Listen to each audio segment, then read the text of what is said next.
finish bathing Aiden first. That way I'm fully. That's gonna be so exciting. I'll tell you. I'll tell you every now. You put the camera on. I'll tell you. It's a big deal. It's like who was that guy? Who was the guy? Geez, what was his name? Oh Christ! The flotation guy. He was running across the street naked. Eureka! Ha! Damn, I can't remember his name. Anyway, he was in the Principles of Flotation. He actually sat himself in the bath. Archimedes? Archimedes. And then he realized the amount of mass put in the water displaced an equal amount of the water by volume. And he got up, the story goes, naked, went running down the street. Eureka! Aha! Like he discovered this. But my Eureka moment came in 2001. Do you know what day? Well, it's okay. Yeah. Oh yeah. Write it down. January. January. Well, January 15th. But around January 15th. And then the most important day of my life. And it was March 16th. 3/16/01. March. Oh, this is another date you're giving me. Yeah. So it was like the cosmos actually dropping on me like left, okay, right, so center. March. Wait, you want to hear the story? It was my mother-in-law who just 1 second. It was March. 3/16/01. And my numbers are 3/16 on the ends. 2001? Yeah. So March 16th. Okay. That's when I met my biological mother for the first time. All my numbers are 3/16. Oh wow, this is gonna be good. I want to check this. Yeah, here. I was born on the 3/16th day of the year. We were watching that video. Okay, it was so really neat. March 16th, 2001. But when I first realized this, it was January 14th. January 14th. And then February 14th was another critical day. What year? Sorry? 2001. Everything was whacking me in 2001. It was just nuts. January Just nuts. March 16th. Yeah, you do March 16th, I'll do January 14th. Like 3/16/01 is always there. It's just crazy. The numbers are just bizarre. And when... Sorry, I'm going to ask you... What color is his sign? When we get his... I'm a Scorpion. I was born the day of the Golden Dragon. No, like in the Mayan. What color is his day? He's right. I remember it was right. Sorry. It's a day sign? What was your birthday again? November 12th, 1964.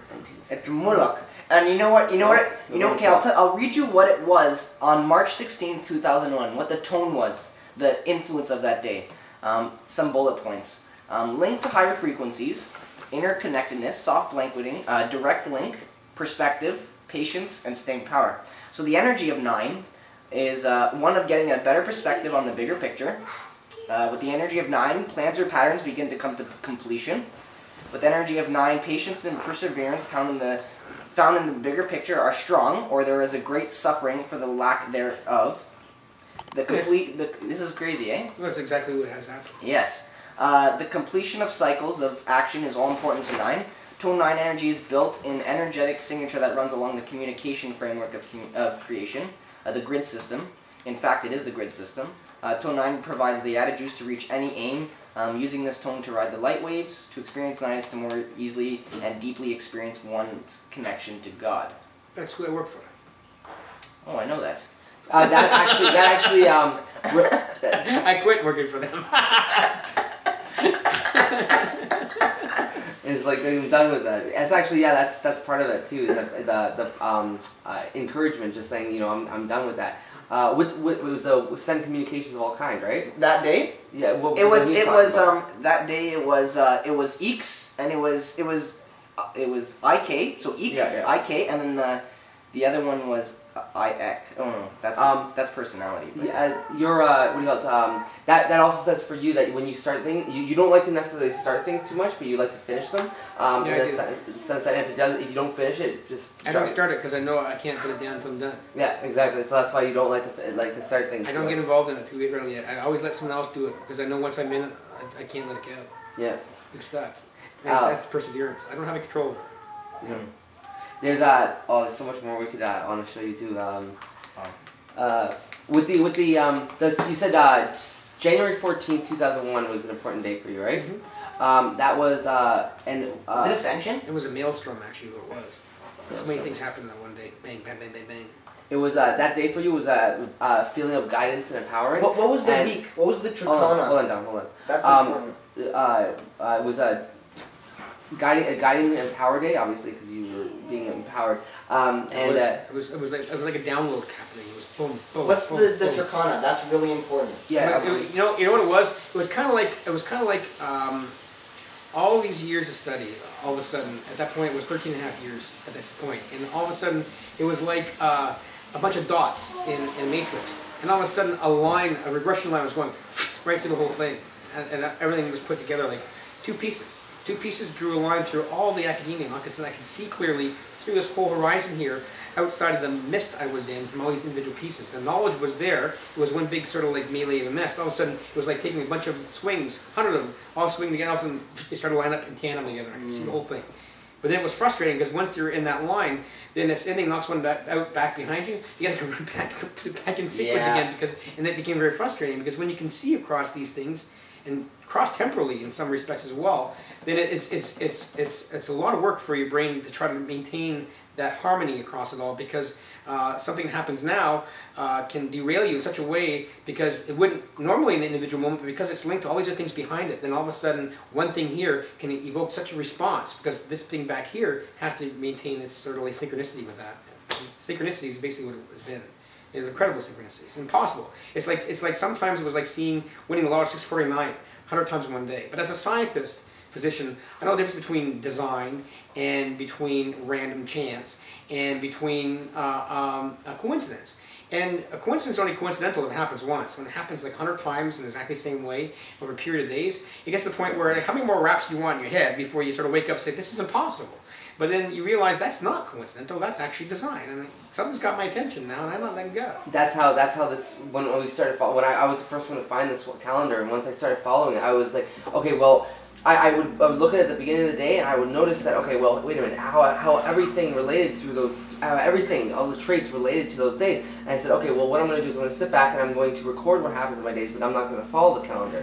And then I would go through the end of the day and I would read it all and it was still fine. And it wasn't coincidence. It was too much of a, exactly. It was impossible to be coincidence. So I realized that it's done. And when going back to the day that you were saying, the January 14th, it was a good day for opening to new beginnings for you, right? It was completely, everything changed. That's what it wasn't just it wasn't anything. It was everything changed. Yeah, open to new beginnings. And not only leaving my wife, my mother-in-law, who actually was close to me when passed away. A daughter came into my life I wasn't even aware about. My biological family comes into my life I wasn't even aware about. Make a transition from deciding I'm going to be a medical doctor to go out there and go back to being science, and everything was bang. And then all of a sudden my whole career is trying to find the cause of schizophrenia. Dump, boom, same day, dumped me. There's the answer. It was ischemia. Same thing, vaccines do the same thing. It was all the same, bang. Now a good way to understand why the Mayan calendar is important is because, number one, the calendar we have right now, I'm going to go into why, because... Well, I know Tolkien, it's basically 2012. It's a new beginning starting that. But the number 13, when you were coming up the elevator today, there was no number 13 on the elevator. Didn't look. There is none. Go down there right now, there's no number 13. Mainstream media reports that number 13 is a really bad number. It's actually a good number. It is a good number to us. The majority of the world conceptualizes it as a really negative number. Well, 13's in all my numbers. The 316 thing yeah. my whole life. Yeah. Now, what's important, this is why it's important. The Mayan calendar runs on 13 days out of a week. Our calendar that we have right now, in our world, well, I say it like this, for instance. Every single month, we have 12 months to a year. There used to be 13 zodiac signs. Western world got rid of it. Now let's get rid of 13 zodiac, doesn't really matter anymore. 12, 5th season, 5th months. Yeah. So they got rid of it. And then what they did is the Pope actually, when they destroyed the Mayan civilization, they brought in they forced this new calendar upon people and said, okay, well now we're going to have random days, we're going to have 28 here, 30, this, that, nothing adds up anymore. Mayan calendar was 13 months. 20 months. What? It was 20 weeks. Yeah. 20 weeks, 13 days per week. 20 weeks. Now, if you think, and yeah, 28 days per week, right? Yeah, that's a long work week. Pardon me? It's a long work week. Yeah, well, they actually said it was a celebration per day because you would have you would walk in, you would learn something. The first day was, okay, well, we're going to start something new, but it would also relate to the last day of the previous week, and you say, okay, well, what are we going to be learning this week? And then through that 13-day period, you would go through this transformation. On the 13th day, you would have evolved yourself even further, and then the next day, which would be a 1 again, you would start that new journey again. For that day when you were going back, it was ascension. The whole day pretty much was about ascending for January 14th. It was only 13 too. When that happened, it was the 13th sign. It was 13th, and what happened to you? It was That was incredible. It was incredible. You know, one of the ironies here, because then when your mind starts opening up to these sort of like things going on around you, you start seeing that things are not coincidental, that there's actually design to them. the series of things that unfolded were just incredible. Like here's examples. My biological brother. Well, actually, before I get there, so I met my biological mother first time at Indigo Bookstores. It was like 3:16 in the afternoon. It was on the 16th day. The first day I finished my first manuscript on this 3:16-3:19 test neurologically for these vaccines causing these problems. But I just finished burying my mother-in-law because I was actually doing emergency medicine rotation in Ottawa the month before coming up to Northern Ontario to do a month's placement in psychiatry, followed by a month's placement in emergency medicine. But then 2 weeks before I left Ottawa, or 2.5 weeks, my mother-in-law, who I wouldn't have gone to McMaster Medical School had she not stood behind me and helped me financially by co-signing my medical student loans to get in there, I wasn't going to go, who I became so close to. She'd moved back from Hilton Head, South Carolina to Ottawa because she realized I was going to take my residency up there. And then she came in during my emergency medical rotation. She was confused, disoriented, and I wheeled her myself down to the CT scanner, and all of a sudden, bang, bang, bang, up came 8 golf ball tumors, 3 which acutely bled.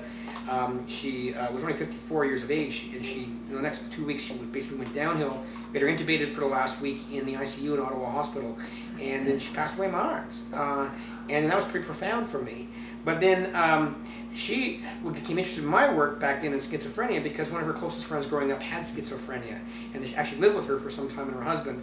And she realized that this is my goal in life. I'm going to find out the answers to this thing. And then it turned out, then on my way back, after coming, I went to Northern Ontario, came back to Ottawa to do her eulogy. And on my drive back, which on the 14th, got the 13th, and the 14th, saw a patient who was there, was actually a teaching student from Northern Ontario in Ottawa, in a practice teaching place, but became psychotic and derailed and developed first break schizophrenia. Her parents came from North Bay, where I grew up. Went up there, picked her up, drove her back to North Bay, and one of the only nights I'm actually doing call at the hospital, I see her. And then her story comes out of this prenatal rubella exposure and we put me in literature the way I was looking for it. But she was actually practice teaching right across from the house that my mother-in-law actually built 6 months earlier in Ottawa, half an hour outside of Ottawa. And this girl gave me the foundational break. And all of a sudden, there it is. There it was. And so that was a weird experience. But then on top of that, I got a call from Adoption Services in Atlantic Canada. My biological family's been found. They want to connect with me. So I just lost like someone that was a mother to me, and all of a sudden my real biological mother pops into my life. Get a brother, a couple sisters, all this other stuff comes unfolding. But at the same time as well, I'm just blown away, like mad practically, like excited, like Archimedes, because all of a sudden I'm seeing the picture now of what's causing all these damn disorders from schizophrenia. I've got to figure it out. And so then I was geared up in that. I'm grieving the loss of my mother-in-law. I've got this great thing, and all of a sudden several other things had happened. But then I get out to my, anyway, it just became more and more of these experiences that you actually can see. That's impossible to happen. The links are just too crazy. So even my father passed away, my adopted father, and then I did eulogy at his funeral. And then the person who actually volunteered to actually go provide the services to my father, because he was an atheist, was my brother-in-law's, who I'd never met before, his family, reverend in his church for the last 20 years. And this guy does the service for my father after I do the eulogy. And it turns out, because I was adopted in Moncton, New Brunswick, out of St. John, New Brunswick. My parents came from Montreal, went up there, got myself, my sister adopted us, came through Montreal, stopped there for about a week or so, and because my adopted mother's parents wanted to get us baptized, they took us randomly to some church down the street and had us baptized. And then we grew up in North Bay, Ontario. Now my father's eulogy and funeral, the priest was actually doing was the guy who baptized me back in 1965 as he came flying through Montreal for a week. But these sort of things kept happening over and over and over and over again. This is just bizarre. But anyway, it gets to a point like it keeps wrapping you in the head. You can only call a coincidence once or twice, but I mean, it happened thousands of times. Impossible. And these damn numbers came at me left, right, and center. I couldn't ignore them anymore. I thought I was losing my mind. I said, this is impossible. Why does this keep happening? But oh well, so be it. You know, there's all kinds of signs on the post there for those who have their mind open to seeing them. And one individual's experience is going to be different from any other individual, and meaning is relative to the individual. My experiences and what are meaningful to me is not going to be the same for someone else. But there's enough evidence around you to see the raindrops in front of this ocean that really is right there, and actually acknowledge that there is existence and design and power much greater than your comprehension. And if you decide to acknowledge it, then so be it. If not, don't. But you be blind or you be tantalized by it. But you can't become consumed by it, because then you become derailed and you can't focus either.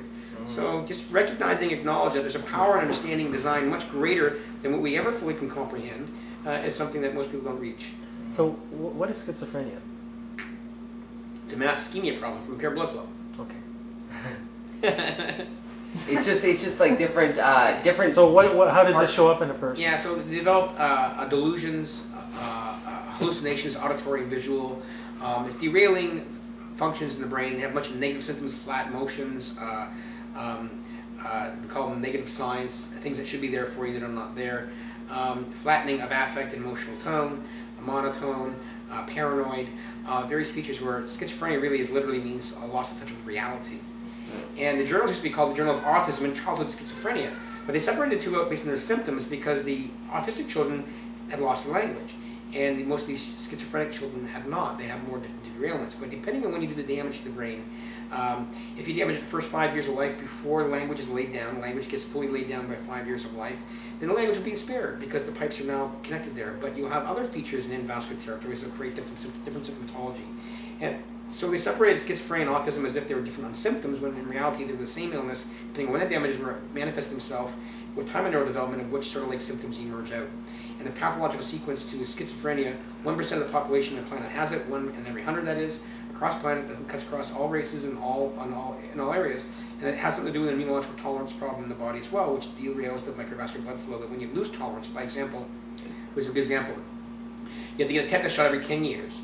To give boosters so you don't have your antibodies go down too low. That's what they tell you. But the same thing works in reverse. That when you induce intolerance of the body prenatally or perinatally, say by prenatal exposure, then the immune system is geared towards turning itself off.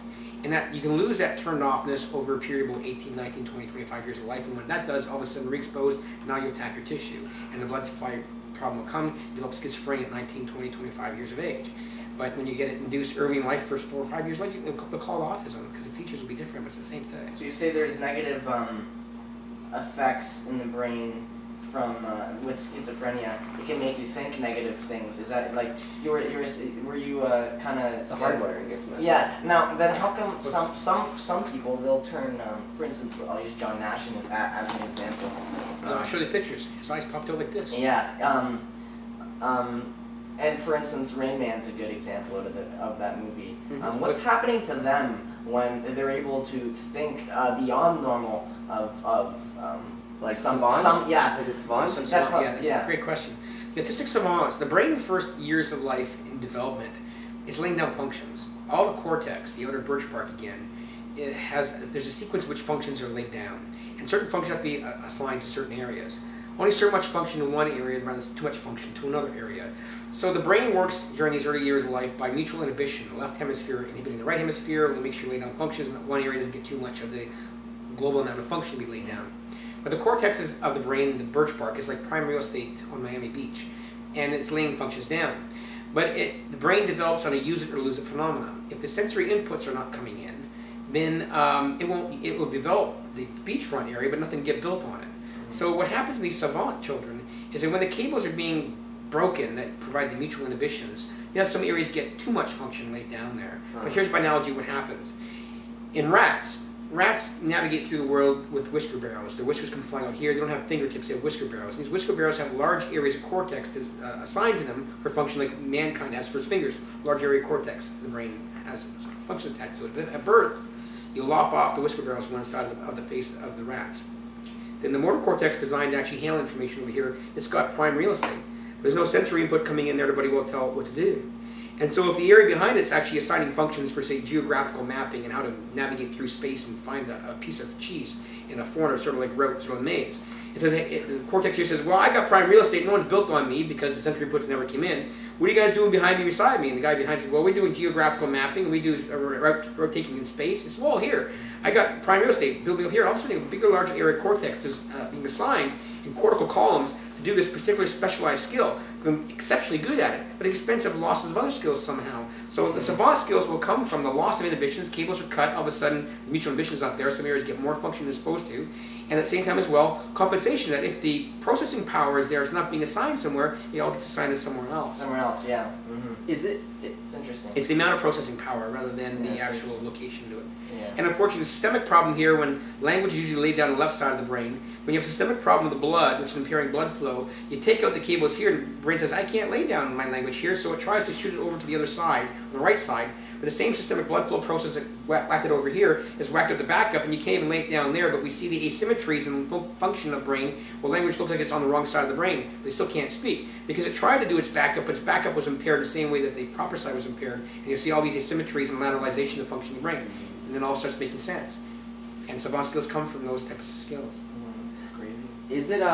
Is it possible that schizophrenia could be developed from like a self-defense mechanism? If somebody's in a deep state of depression and constant depression, telling themselves how bad they are, that it could result in from that you know where I'm getting at with this? Like, yeah, no, this is an organic problem. You cannot induce an organic problem in your body by your own willful volition.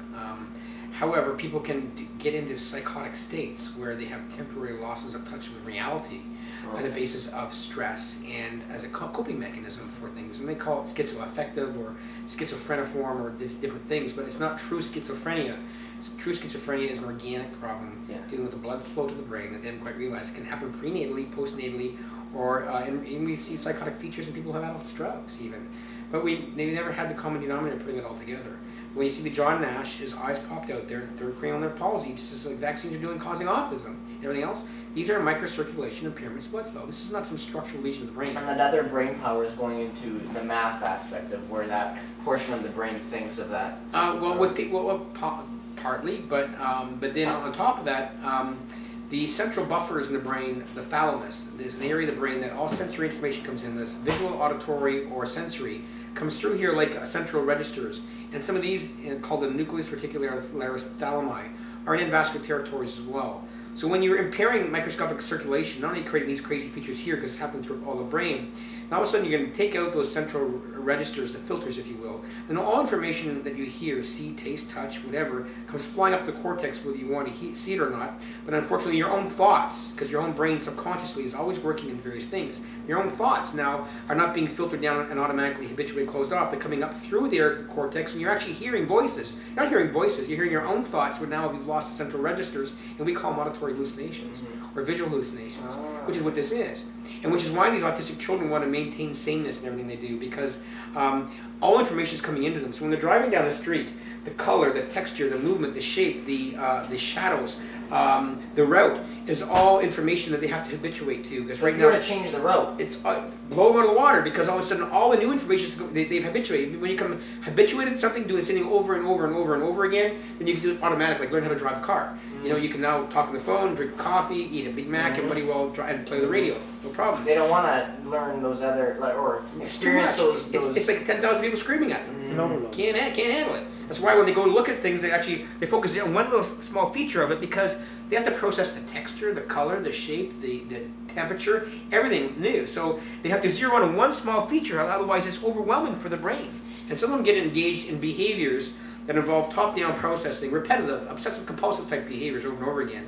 And they do it over and over again because by pushing top-down processing now, they're volitionally imposing filters on the automatic filters that have been taken out from the ischemic strokes that have happened in the thalamus. And all of a sudden, they do that. And as parents, what they go try stop playing with your computer that way, Johnny. They're actually, you get all pissed off at them. They don't understand why, because they're removing from him a behavioral adaptation that's actually helping him with the inability to process stuff. It's like walking into a room, and you walk into a room in school. There's 100 people talking all at once. And you and I can filter out all the other conversations, focus selectively, put our attention on one individual and listen to what they're saying. They can't do that. They can't do it. It's all coming in. It's called cocktail party phenomenon. It's overwhelming. It's screaming. They have sensitivities to noise. It's overwhelming. They have because they can't damp it down. They have sensitivities to sight and sound and light. What about taste? So we don't know. Taste is a different pathway, and olfaction is a different pathway as well. They're not crossed over. And the olfaction does not come through the thalamus, goes straight up here to the lobar cortex. And taste is a different story, but taste is such a generic thing, especially when you're learning. How do you know, an individual learns what the color red or blue or green is, or things are, but then these individuals are learning here, but the sensory inputs are different, so what they've learned and understood is quite different from what we may understand, and we may not see things the same way. And the other problem they have as well is that when these central registers go and the thalamus is being microvascularly stroked out, like it's causing the same palsies here, is that all touch sensation in your body, when I touch you lightly, it brings up a pleasurable sensation. So rubbing somebody, consoling them, is actually like hugging them. We see that as a consoling thing that the brain would see positively. But then in adult stroke patients, when you end up having an embolus come off the carotid artery, it gets lodged in one of these endothelial blood vessels, rarely the thalamus, all of a sudden you create something called the thalamic pain syndrome, or it's called the Dejerine-Roussy syndrome. And then all of a sudden now, light touch to that person is very noxious and painful to the brain. It switches the understanding. Pleasure becomes pain. And then, so you see in these children, at first we call them autists, we say, they must be refrigerator mothers that made them this way because they don't like to be hugged. They try to hug the babies, they go back limp like this. And we didn't know that. But then all of a sudden, what we see as individuals outside, providing consoling, soothing behaviors and touching them, we would assume it's being perceived pleasurably in the brain of these infants. It's being perceived as noxious and painful, and they don't want to be touched that way. And then in the end, they start ripping the clothes off, not because they're deviant, because the clothes is putting sensory stimulation on, which is unpleasant to the brain, and they just take their clothes off. And then afterwards, because of the whole thing, they'll start walking on the toes all the time because they're taking a less sensory input coming up from the lower part of the. Is that why that happens? Yeah. Yeah, that makes They're walking sense. on the toes because of that. And then we saw in 1964 in the children pre-exposed to German measles, and all of them actually had immunological tolerance, and they had autism-like features, schizophrenia features, learning disabilities. Some of them actually would sit on the floor, completely upside down like this, arch their back off the ground, arms off the body like this. They would ambulate across the floor, and they wear the hair off the back of their heads. Their feet would be everted out like this, and they could actually coordinately pass objects from one hand to the other, back and forth. I'll give you one of the slides like that. It's going to go in the booklets we create. And the doctors at the time, the neurologists said, well, the virus must have derailed their motor function somehow. They seem to be motorically challenged.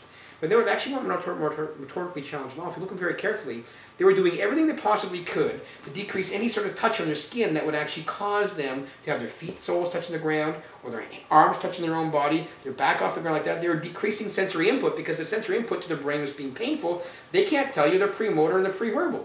They've just got on this planet. They don't know what it is. Maybe they probably think that this is normal for everybody. What a nasty place to be in. They don't know. I know a child, very young, that had a very flat head. My guess is that they didn't want to move because it was very young because of that. Well, sometimes it depends how they're oriented as well inside the womb. You can get changes because the bones are not fused together for the first while after birth, so you can get these. They go away. But here, rubbing the hair off there, they ambulate across the floor that way. But when you can move things coordinately back and forth with the hands, and everything's off the ground, that's coordination saying, don't touch me. But that's an extreme version. But eventually the nervous system will dampen down to that. It will dampen down the gains so that even though that's there, it's still obnoxious, it's still not pleasant. Let's take your clothes off. They can't tell you why. They just will because it's not pleasant. I have that in my fingers here. Well, it's neuro stuff as well. Well, sometimes that's peripheral nerve problem. I'm going December 4th for something.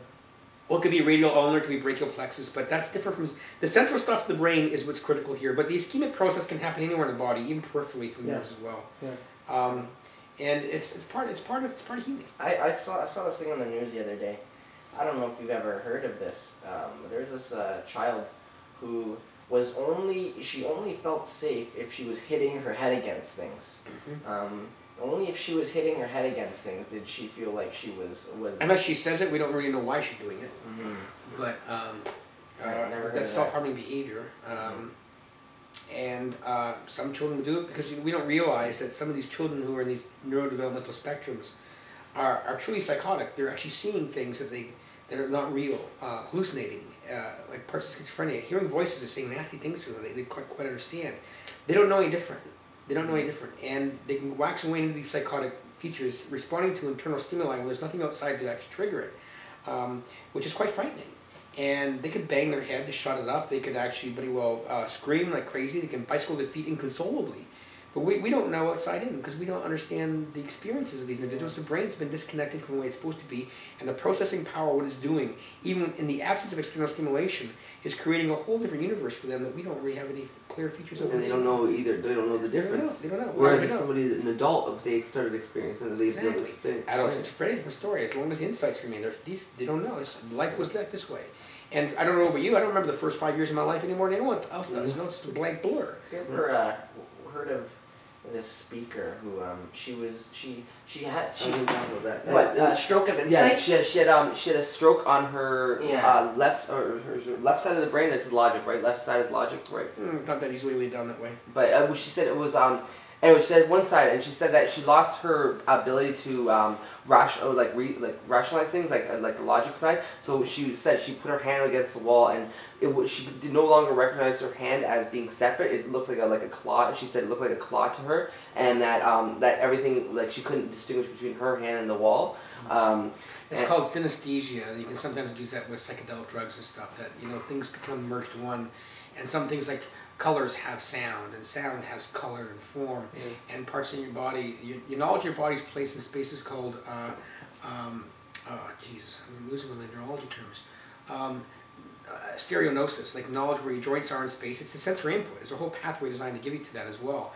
But then knowing that you know is like agnosia. There's all these different terminologies. There's all kinds of weird things you can actually do. People can get complete cortical blindness, can't see jack. They really can't see anything.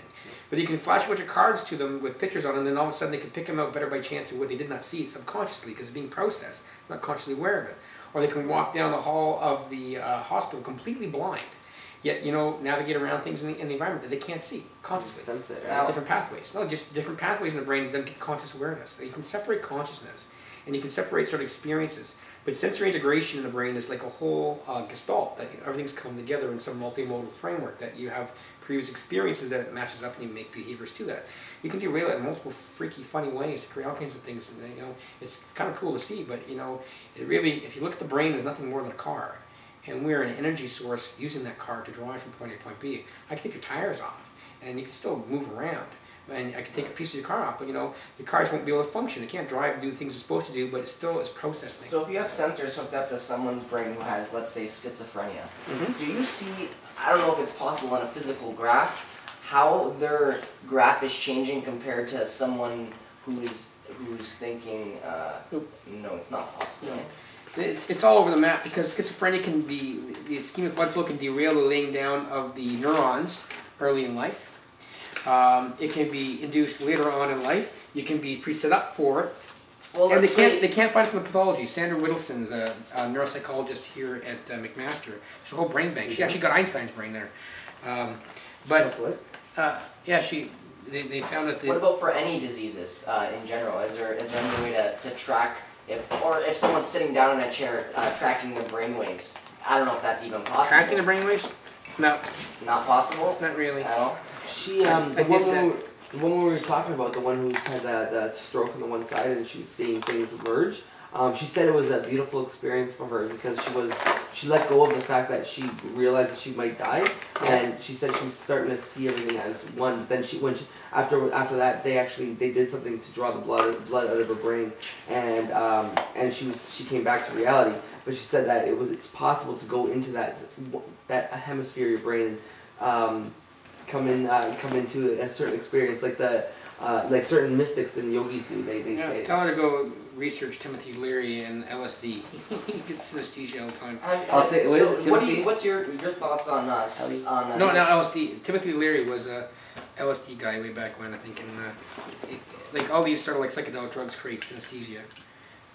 It's like perceptions fuse and do this one sort of like gestalt, but brain damage can do that as well. And the chemical-induced versions of it, the same thing. Peyote buttons, these mystics and these shaman, it's like magic mushrooms.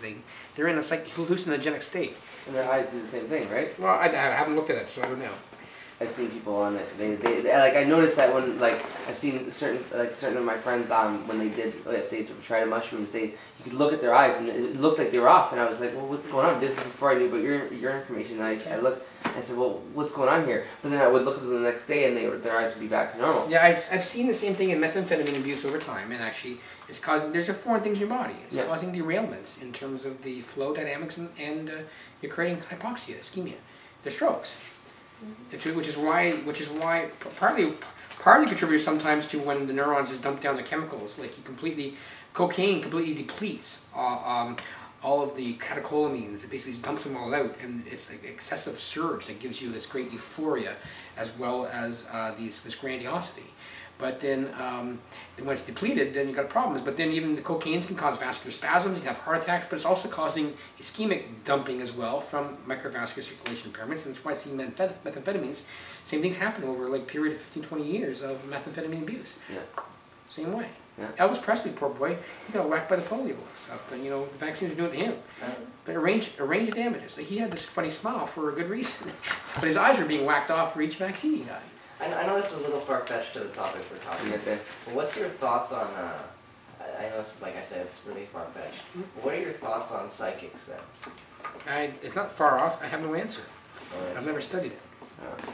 It would be interesting to I wonder how they work. because my one friend, the one I was talking about who had the immunological disorder, his blood cells would attack each other. He had shown a picture of his brainwaves because they did measure his brainwaves, and I didn't really understand obviously because I don't train in that, but he was it would be interesting because I guess you do that study too, like looking at the brainwaves bit or. No, I did. My PhD was in electrophysiology, looking at brainwaves. But my master's thesis advisor, Dr. Michael Persinger, he's into all this stuff. And you know, last time I was up there seeing him about a year and a half ago, he was putting people into electromagnetic field in one room, another person electromagnetic field in the other room. And this person he would show flashing sort of pictures on a computer screen which would induce a pattern in his primary visual cortex that could be recorded electrophysiologically. But when he had this person in this room seeing that stuff, and that person in that room not seeing that stuff, synchronized with electromagnetic fields around their head, that although this person could not report it, his brain waves were in sync with what this guy was seeing in the other room. Oh wow. That's freaky. Yeah, that is. Well, this is what I wanted to say actually about mushrooms. Mushrooms. Yes, about mushrooms actually. I have nothing to say about mushrooms. No? Oh, but you can say anything you want, but go ahead. This is what I was going to say. Actually, 2.5 years ago, I think it was. Mm-hmm. It was a while back now. I'd actually tried them once, I admit.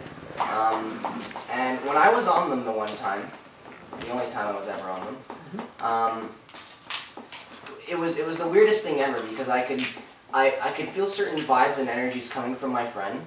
Mm-hmm. And she was standing at the sink, and I got a really bad rush of energy coming from her direction, and it just hit me all of a sudden. Mm-hmm. And I automatically turned towards her, and she was fine.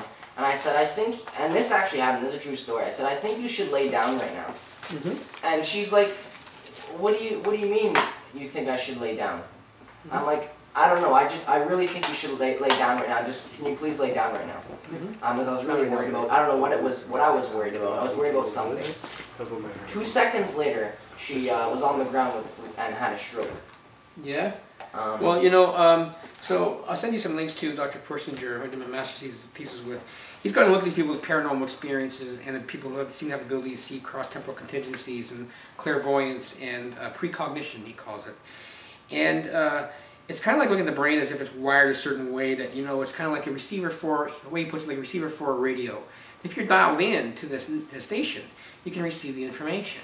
And for some individuals, for some ways and some reasons, they can dial into things either volitionally or accidentally at various times, and they can receive information on dials that the rest of us cannot see.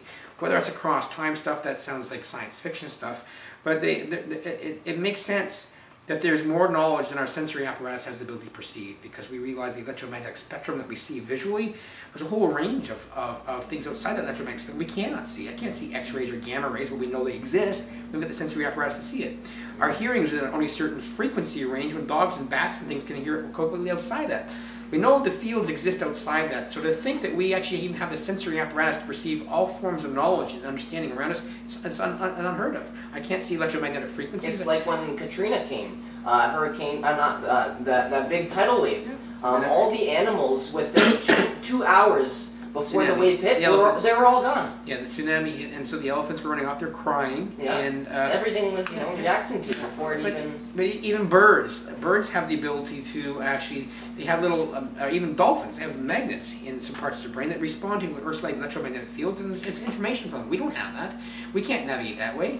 We don't have these abilities. So your knowledge is limited to the sensory apparatus that you. Well, why don't we have these abilities? We're born that way. Born that way. Is that proven though? I don't know. Ask Charles Darwin. He messed it up for all. It might be we might be conditioned to it too, or it might be just like as the Mayas say that we're disconnected for now of a period of times. And why would you want? Why would we? Why do you have to have all knowledge? Yeah, exactly. You're not God. Neither am I. No one else is. We're allowed to know what we know. I wasn't the one in Adam and Eve garden ate that freaking forbidden fruit, whatever that analogy that means too. I don't know. We have a little bit of knowledge and understanding. You know? They even say, it's interesting actually you brought that up, because even the Maya say that there's they have the similar story to that, but it's more of an energy base. They said it's that the world, that the whole planet is one tree, and it's the tree is growing right now through energy fields, and we're coming up to the it's all energy. Yeah. Force equals acceleration times mass. Newton's second law of motion, the law of the universe. Force, acceleration, mass.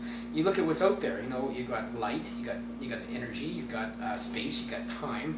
You look at multiple different dimensions. My brain can't think. I had a medical professor here at McMaster University who was brilliant. But you know, he's giving us lectures in physiology and stuff. You know, he's got a blackboard. You know, if he could actually create a fourth and fifth dimension back there, I'm sure his graphs and stuff would go actually multiple. I can't think that way, and it's just too much information, and we don't have the ability to process it that way. What was that doctor's name you were just telling me about? I can't remember which one. The paranormal. Michael Persinger. You Google him. You look all kinds of videos on him. Persinger? He's got Persinger, Persinger. He's at the Wrench University in Sudbury. He's all in like Nova and all this other stuff. He does this stuff with his God helmet and things. And he have you talked to him before? No, he was my master's thesis advisor. Oh, I'm gonna tell him you referred me. Okay, no problem. He's a very brilliant man. Probably one of the most brilliant I've ever actually met. Actually, I wonder what his mind science, but that's another subject. What is what? Yeah, he's actually. I have to say, for all those years, he's the smartest one I've ever met. Most original, creative, brilliant. I want to talk to this. Brilliant. No, his stats like crazy. Where does he live? Do you know? What? Sudbury. Sudbury. Oh wow. So I'm gonna have to make So the Sudbury. yeah, to make a trip and how does No, he's off the charts on all this stuff, but he's on like Nova and Omni, and people around the world go see him for his paranormal stuff and all the stuff he looks at. He tries to put physiological explanations to it. Mm-hmm. Brilliant man. That's cool. Brilliant man. That really interesting. Yeah, well, that's his. It's fun to watch. So anyway, I can't answer those questions. I have to stay science. Yeah. All right. We have I'll show you this one one mystic. I'm in martial art. Oh, you would love this. Yeah, I'm in a mystic. I'm in a martial art. It's called Ninpo Ninjutsu. It's from one of the two last last masters. The one I trained was the Gembukan, right? Mm-hmm. And he trained with this mystic name. They call him the Magus of Java. I don't know if you've ever heard of him. And these guys, I'm not allowed to talk about it, but I will, because it's just the history behind it, is that these guys kept their secrets hidden for so long that they started to release it now, because they feel like the time is now to we're not in a time frame where you have to be worried about somebody coming into your house and taking it away. So that knowledge is being given out now. I saw a video my sensei showed me. It was of the grandmaster. He actually was breaking stuff without touching it. He was manipulating energy. This guy, trained partly trained my grandmaster, Soke, and I'm gonna show you the whole video. I'll send you the thing if you really want to watch the whole thing. But I'll show you some of the little tricks that he does. It's actually awesome. My favorite part of the movie, which you need to see, is where you can see the energy pulsating through the transmitters in the elbow right here, but the other side of the elbow, the inside of the elbow. Yeah, we call these biologically closed electrical circuits. Meditation every day. It's meditation. Meditation every day. Like you can pass away, and this is nothing, okay? It's my brain. It's just like this. For our sound recorders, it was also a shocker.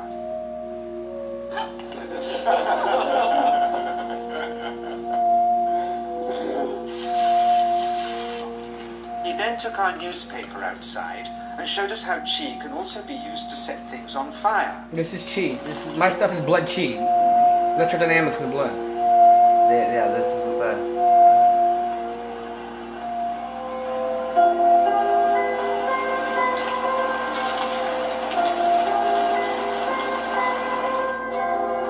His energy. When he heard we'd shown this footage in public, he was very upset and refused all our future efforts to contact him again. As the years passed, we sadly resigned ourselves to never seeing him again. Do you want to watch the whole thing? Lorne never did, for by 1997 he was already dead, when I again found myself with DJ, now treating me for an eye problem. The stuff before it is... But it wasn't this that brought me back. He had tracked me down, out of the blue, and invited me to tell me a story. He had just returned from 2 years on a deep meditational journey, alone in the heart of Borneo. Amongst his revelations, he had seen, he said, how history was moving on into great change, and the old wisdom was vanishing. It's not wisdom. So he called me back to film just enough of him to remind us that we all have undreamed of powers sleeping within us, and that there's nothing special about him except for his training in waking them.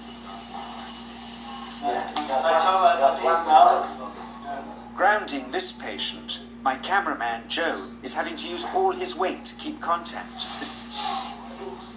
She is pushing him away.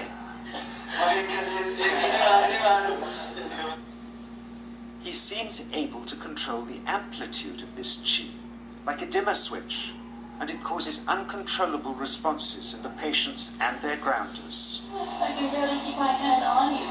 Fly off, electricity so strong. This mother unwittingly grounds her child. He won't sit still, so she's asked to hold him and grin and bear it. Sometimes signs of this passing energy can be seen in the transmitter too. This chi stuff is only the surface, he says, of the real adventure beneath, in the meditational technique.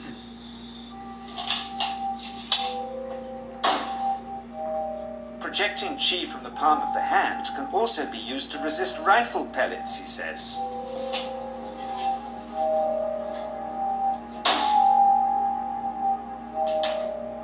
First, you learn to distinguish between yin and yang chi in your body. Then, how to pull it in your navel chakra. Then, how to project it, he says. And it's the proportionate mixture between yin and yang which accounts for different effects, like pulling or pushing objects or igniting them. Then he gets really strange. He says that mastering yin chi is the key to the spirit world. There's a long tradition of Indonesian krisis being possessed by spirits. So people bring him their krisis to see if they're duds. Here, he says, he doesn't manipulate matter by projecting mixtures of yin and yang chi. He merely creates a field of yin energy, in which, he says, if there's a spirit, it can manifest itself.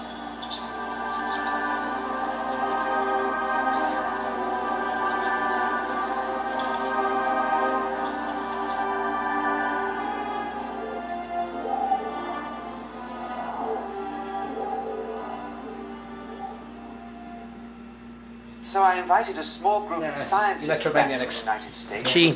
It's all chi. Everything's chi. He says your body can mess up electronics, and people don't even know how it happens sometimes. And vice versa. Electronics can mess up you. For sure. You know, electronic warfare with cell phones on our brain.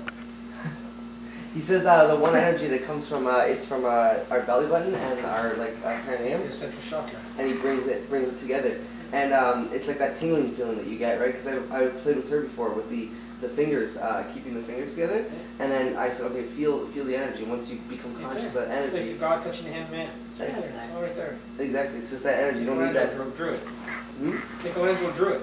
They're connected. It's there. It's right there. You can feel it. It's right there. Yeah, it is. You can use Korean cameras. You can see the energy is howling from it. So you what? Korean cameras, Russian technology. You can photograph this. Oh really? Fly off. I would love to use that. Because I told her because she could actually feel the pulsing between when I would clench and I release clench and release, she'd actually feel the different pulsing. Yeah. So I'd love to use that. Where could I get that technology? Cameras are expensive anyway. Yeah. People have them around. Well, you can see this stuff. Put your hand on the photograph place. Hi. Hi, I'm Eric. Eric, Andrew, pleased to meet you. Nice to meet you. Jack. Jack? Eric. Yeah, they're nice. So much chi in this room. I don't know. What's your birthday again? I'm gonna get him to make a chart for you. November 12th, 64. November 12th, 1964. Okay. Yeah, because he's really good. And what color is red? He's red. He's red? He's one of How come red's my favorite color? How come I'm red? It's what direction is red? It is East or west? East. East? Now what's weird is in the Mayan calendar, they would, for instance, your name would not be Andrew Moulden. It would be Andrew Mullock Moulden. It's actually not even my real name. I got like several. Oh. It's Jeffrey Andrew, but originally Jeffrey was actually Douglas Carl. Oh, okay. So it'd be. It's actually Abdul Lucia. It would be Douglas Mullock, whatever the last name would have been. But they did that so that if you knew your personality on here, well, everyone in the civilization didn't have computers, obviously, but they knew what the symbols were through the teachings and stuff like that. Before I met you, just by knowing your name, I would already know what your personality is like. I would know kind of your tendencies. I would know how I would interact with you because of... It's like numerology, to a certain degree. Yeah, kind of to a degree, yeah.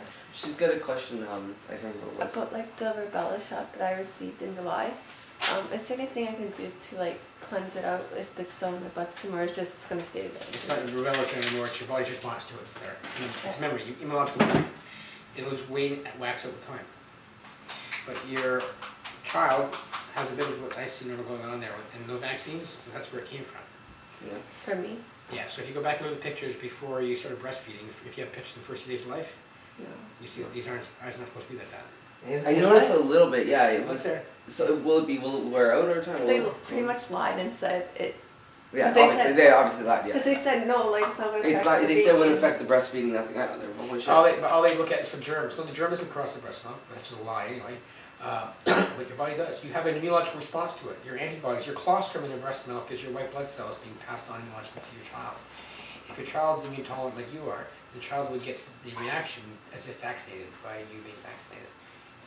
So, if in time though, he will come out. I hope so. Depends on the degree of the damage there's that. But He looks pretty alert. Yeah, he's pretty well, good. don't vaccinate further. No. No, I'm scared to fax him, and for that feeling like if we do, something's going to happen. Yeah. Yeah, that's And the way doctor he- doesn't well. believe me.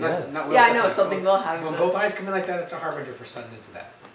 Because the controls here are right beside the central drive for respiration. So when both are coming in like that, that's what that means. But, so that it's not progressive, that it happened in a one-time event that was early on in life and nothing's happened at this point, no more.